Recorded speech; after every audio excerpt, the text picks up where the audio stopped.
Robert O'Brien here from Copper Mountain, Colorado. I'm with Joe Robinson. Joe, you've been described as a prodigy. I was reading your bio. You started playing with Tommy Emmanuel at 11 years old, won the National Australian Songwriters Competition at 13, and then the Australia's Got Talent at 17. Mm-hmm. Holy cow. And I think that's about the time I met you for the first time. It was here at Copper Mountain. Mm-hmm. I had actually come, I have to confess, I came to watch Pete Huttlinger, and you substituted for him because he was having some health issues. And I remember I was waiting for Pete because he was here the previous year, and it was time for Pete to come out, and you came out. And I was getting pretty hungry, so I stood up and I was on the way to the concession stand. And then you started playing. And I came back and sat down, and he just blew me away. Nice Chet Atkins kind of stuff. It was fantastic. It was wonderful, wonderful stuff. The reason why I asked Joe to do the interview here is yesterday we were talking real quick about his gear and what he travels around the world with. And you mentioned you take 2 guitars, is that correct? Mm-hmm. Why 2 guitars?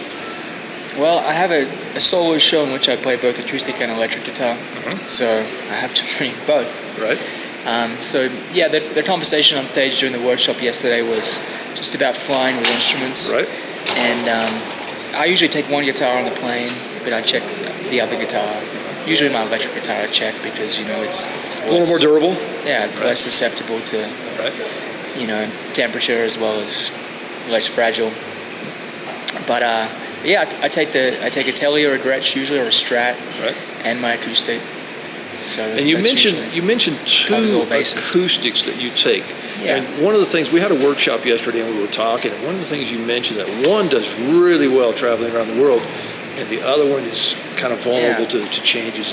Yeah, I have 2 custom shop Maiden guitars that were built for me by Andy Allen, and they're wonderful instruments, and they both are real workhorse guitars for me.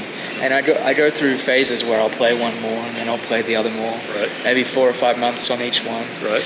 And but the one that's a little lighter build, it's a little louder acoustically.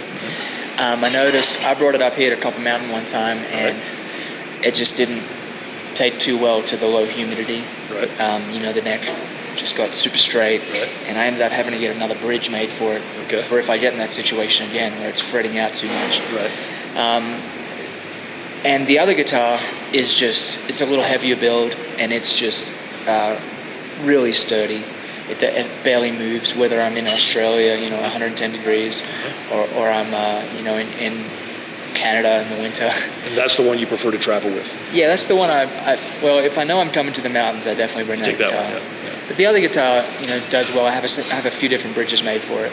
But, I've just gotten to know my instruments. And I think that's the important thing, is just to know how your guitar reacts to different humidity levels and temperatures. And, I have a truss rod adjuster I carry with me, and I just like the neck in the sweet adjustments spot. On the fly. Huh? If it's too loose, I don't like it, and if it's too straight, you got a problem. Notes fretting out and whatnot. So, I've just learned to navigate those things. Have you ever had any horror stories on the road, like where you show up and your instrument didn't get check bagged or didn't show up? Or tell us about. Have you got a story for us? Well, not a story in particular, but I've lost baggage a number of times, of course. Instruments, or just regular suitcase? Instruments and baggage. Really? Yeah. And you show up for a gig, and then what? Well, I usually have 1 guitar with me, so I'll just play acoustic that night. That happens. But I play a couple hundred shows a year. Wow. So there's always all kinds of things that's going on. But carrying your guitar on board or gate checking is a good idea, because you're just closer to your instrument. There's less chance that they're gonna lose it. Right. You're, like you said, you do 200 shows a year. You're very busy. I follow you on Facebook.